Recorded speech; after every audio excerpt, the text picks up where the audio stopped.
Hello friends, in today's video I'm gonna be walking through how to find Reel Draft on Instagram. But before getting started this video, make sure to subscribe 5-minute solution. So first of all, I'm gonna tapping on this plus icon and selecting Reel and capturing a dummy reel here. Tapping on next, and I'm tapping on save draft, and now I'm going back from here and again I'm clicking on this plus icon.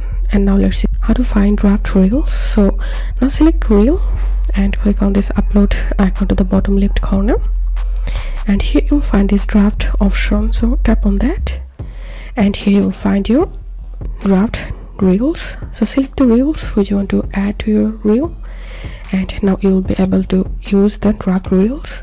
So that's how you can do it. If this video helped you, give a thumbs up and please consider subscribe to 5-minute solution. Thank you for watching.